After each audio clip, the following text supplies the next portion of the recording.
While things may not look so rosy for the country as a whole, Moody's Investors Service has given the City of Johannesburg the nod by upgrading both its global and national scale ratings.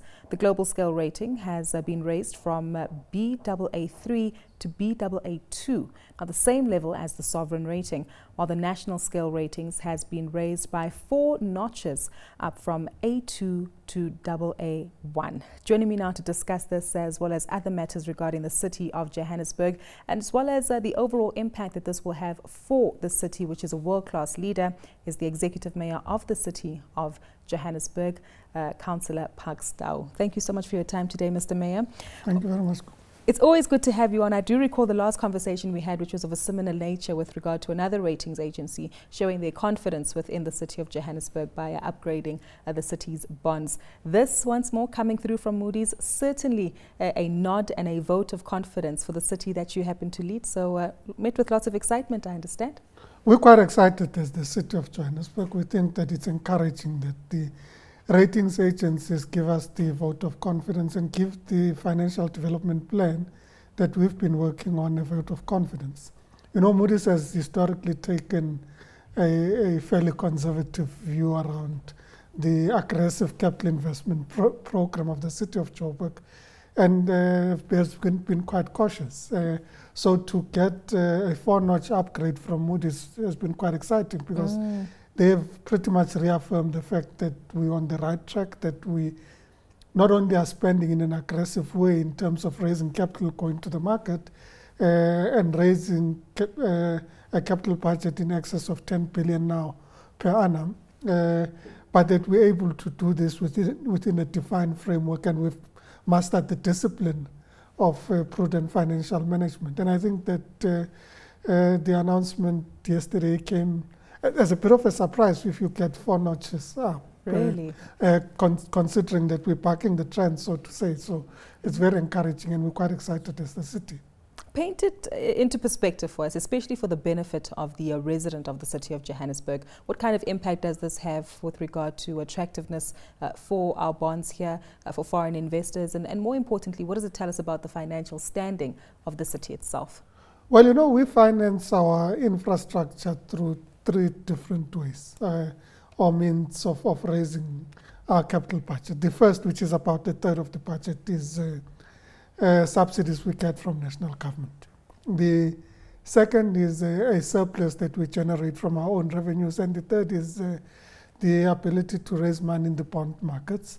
And Moody's has said that it's impressive that not only are you generating a surplus and investing it in infrastructure, but you're also able to raise money from the debt capital markets to finance the infrastructure. And when we had the State of the City address the other day, I made the point that not only are we the highest per capita investor of all of subnational government in the country on infrastructure, but we're the least dependent on national government for transfers. So if you look at the percentage of our budget that comes from national transfers, it's the least. So of course the ratings agencies have taken a fairly conservative view about, but these guys are a bit too aggressive. But as I said, for us it's been to demonstrate that it is within the context of a financial development plan and that we have the discipline of prudent financial management. What it means for us is that we're able to stretch the rent even further. We've got more investors that would be keen to invest in the Joburg instruments, and the investors would, of course, be giving us a better price, so we expect the spreads to narrow. And if you're able to narrow the spreads, it means you have more money at your disposal to increase your capital budget. So it means more money for infrastructure for the people of Joburg. Yes. Let's talk about this infrastructure. Again, coming to the State of the City address not so long ago, it talks to the Wi-Fi facilities that we have in areas like Braamfontein and others. It talks to the clinics as well as the roadworks that we also see being developed. Paint a picture for us as to how it touches the lives of the residents of the City of Johannesburg. Well, almost like it's a trend. We look at it in 3 ways. We invest in infrastructure to recapitalize aging infrastructure. So you'd look at the work that we doing on the M1 and M2, recapitalizing the aging highway networks. We're recapitalizing some of our local roads. We reinvesting in our traffic lights and signaling systems, for greater reliability. So there's a lot of work being done recapitalizing aging infrastructure. The second part is about infrastructure to support a growing economy.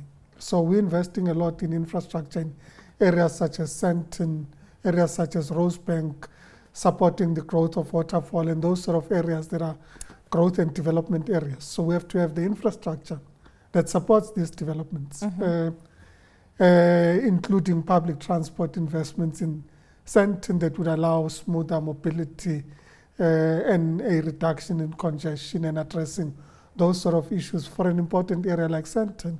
And the third part of our capital investment program is about addressing the needs of those who don't have, those communities that do not have adequate access to infrastructure. We still have people that have inadequate water, sanitation, electricity.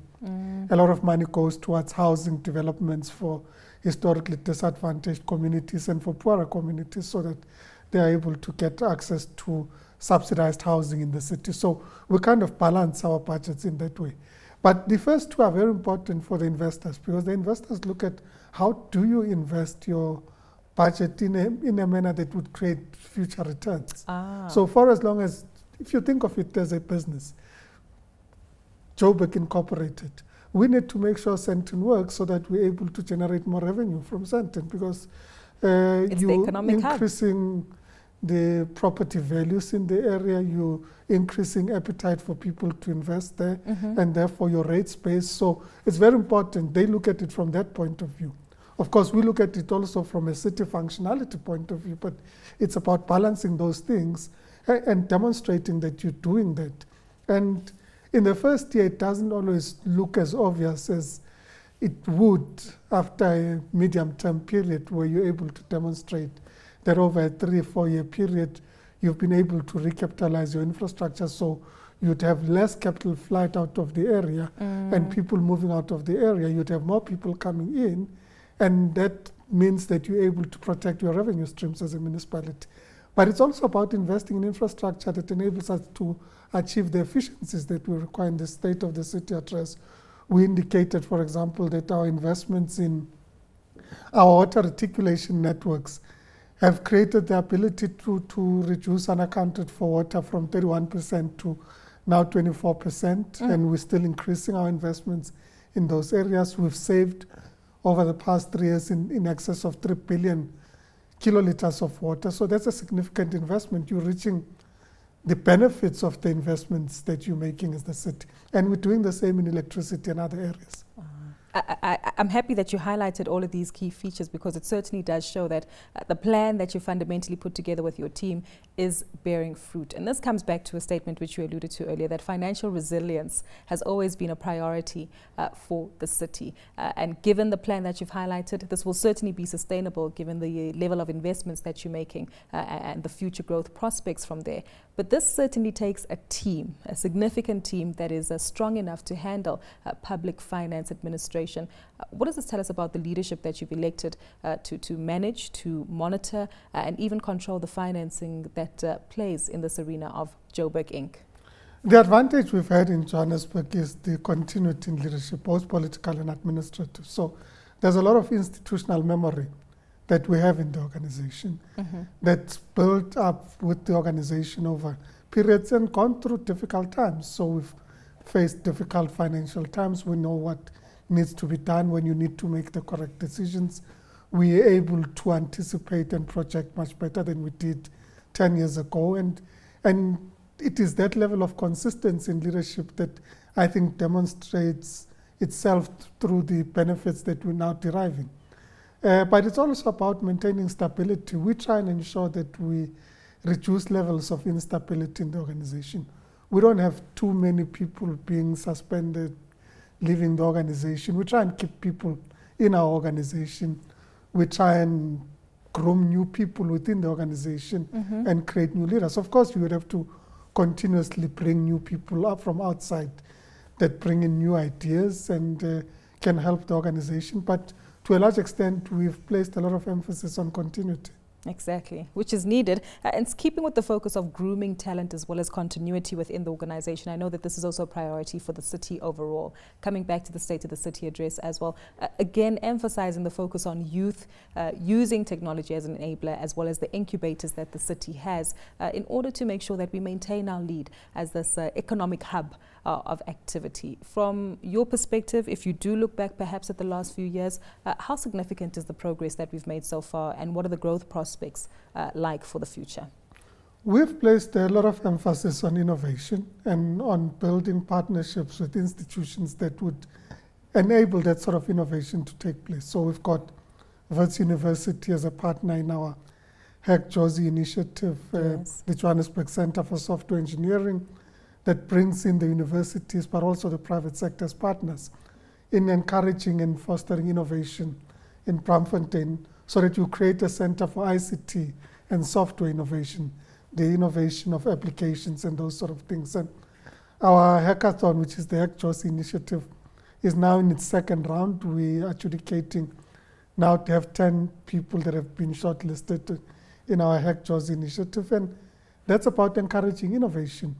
We recently announced about 50 people that are benefiting from our Community Innovation Fund, Jozi My Beginning, which is also about innovation, where we say to people, think about the city, think about the work that we do, come with innovative ideas about resolving these things. And we will, through the University of Johannesburg now at Resolution Circle, incentivize your ideas and create a resource, both intellectually and commercially, that would enable you to take this from idea to market. And we would pretty much give the winners some money, but not only are we giving the winners some money, we're bringing in the intellectual capital that comes from the universities, both in terms of design, but also in terms of how you make this commercially viable. Yeah. So we've placed a lot of emphasis on innovation and encouraging innovation, but also as an institution, we're very innovative. We're the first to introduce green bonds in the country and internationally that would have been listed. So we place a lot of emphasis on new ideas and encourage our people to be innovative. Keeping in line with that theme, we know that from a provincial perspective, the TMR strategy is also key and central to these discussions regarding transformation, modernization, as well as reindustrialization of the province overall.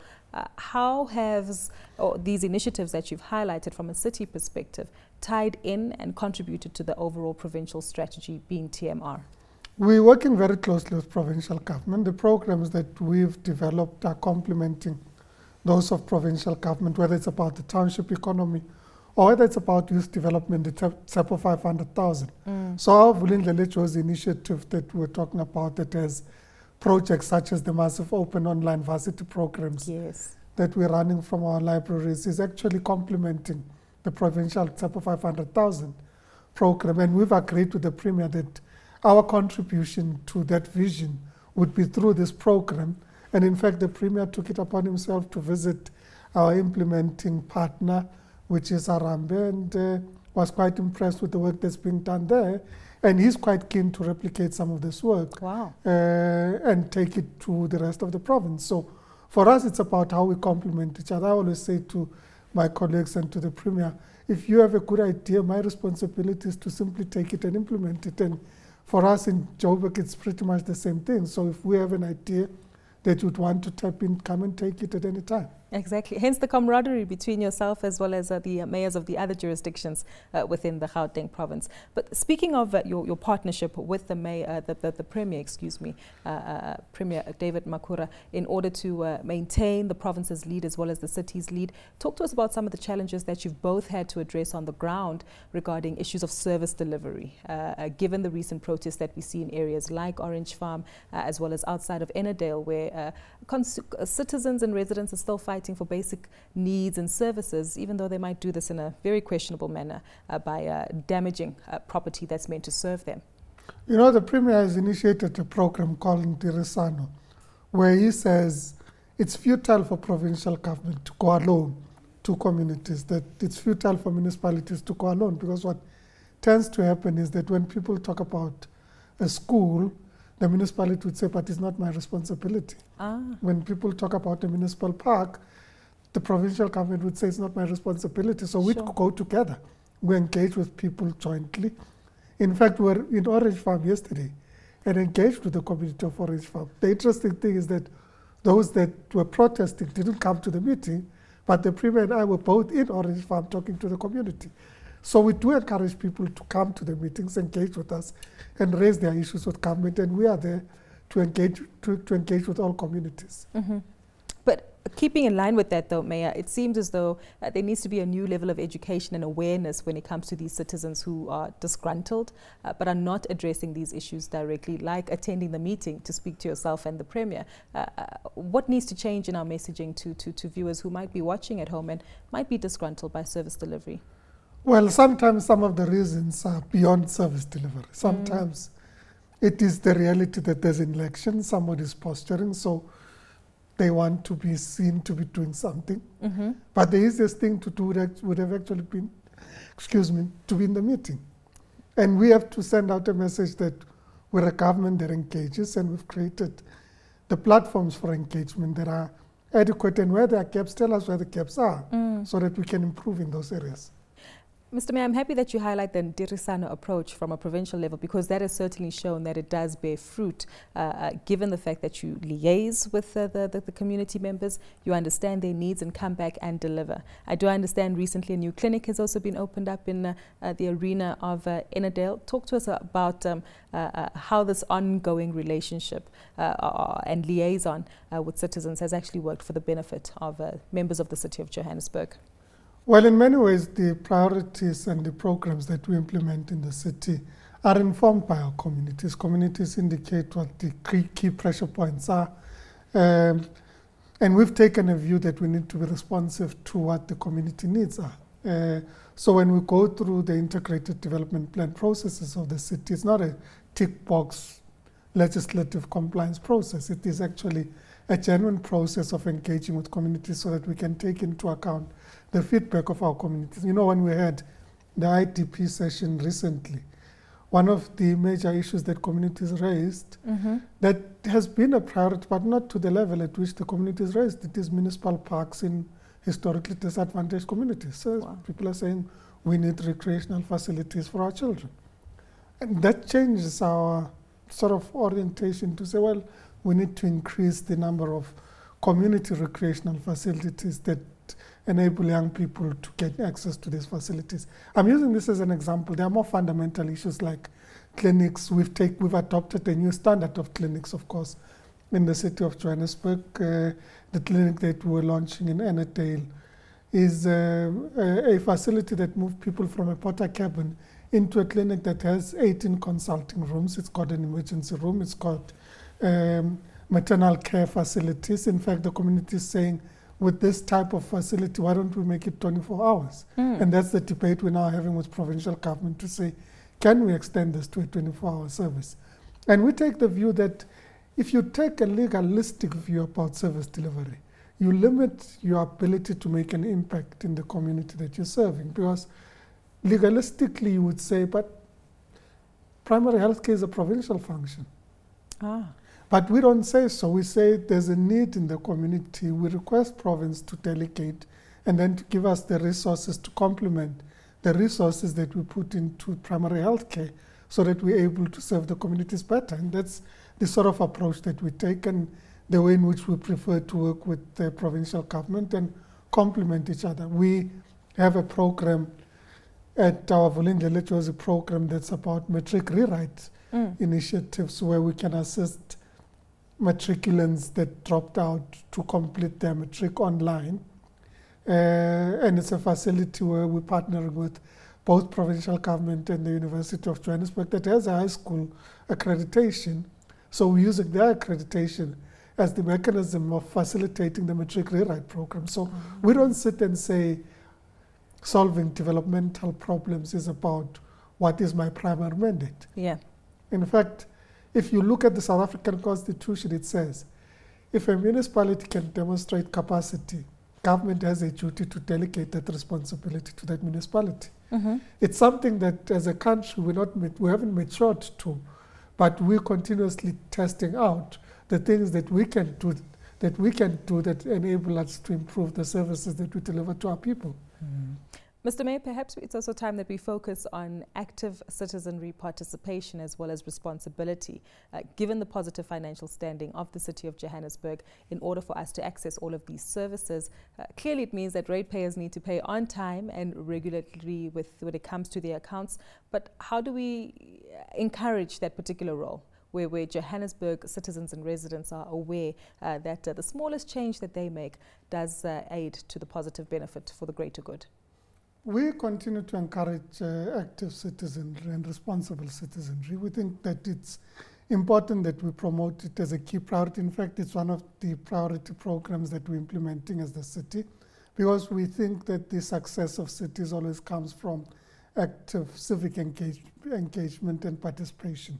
And we create platforms for those levels of participation, ranging from our community-based planning initiatives to establishing ward committees, to establishing a petitions committee that receives and processes petitions. We've established an office of an ombudsman to enable citizens to have mechanisms of recourse when they have concerns about municipal services.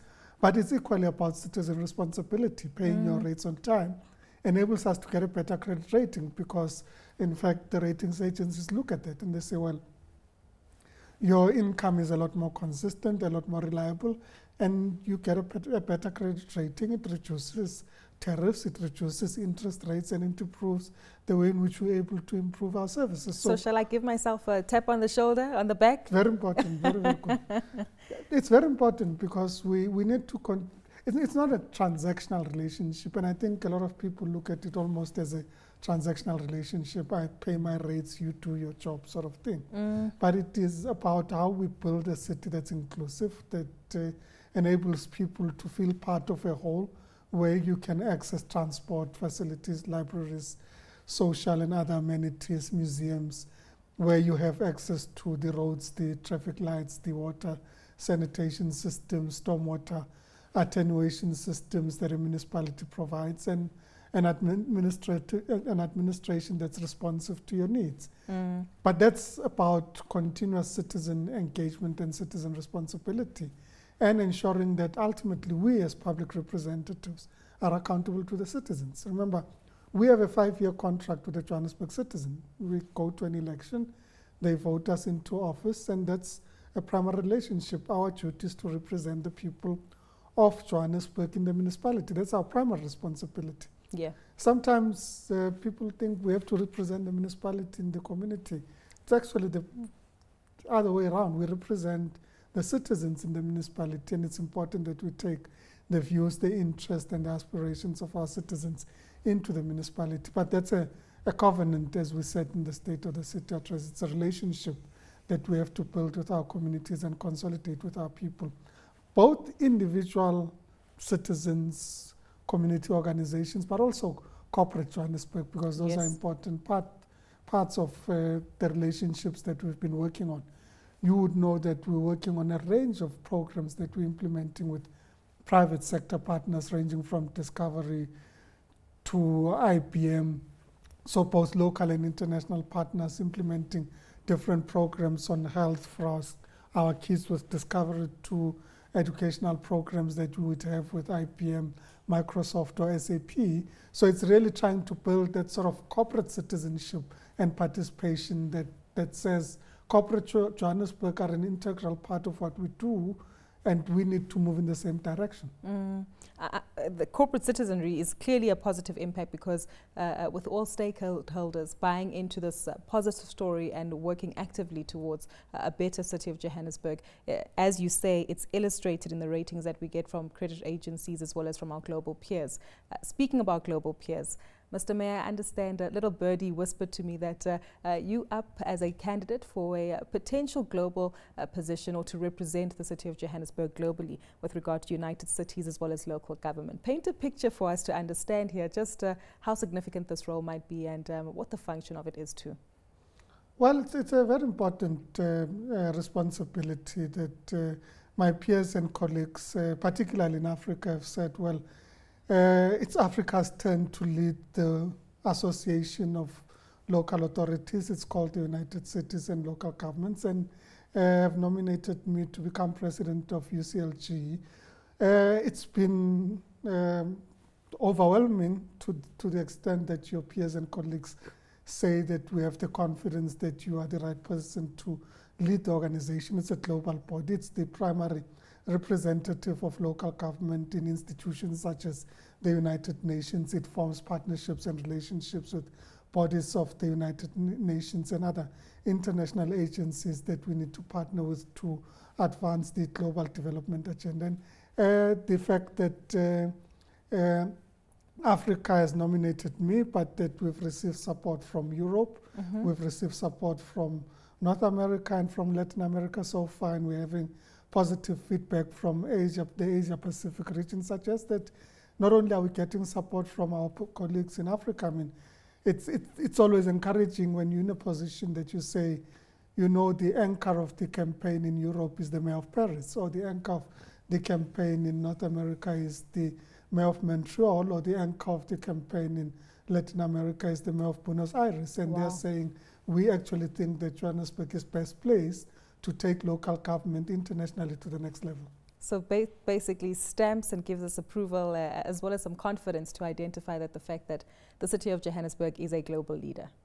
Well, I think so. I think it is an acknowledgement of the work that we've done, but also the position that Johannesburg has put itself in, not just as a municipality, but all of Johannesburg, placing us in a position as a leading city. And we have the responsibility to maintain that position.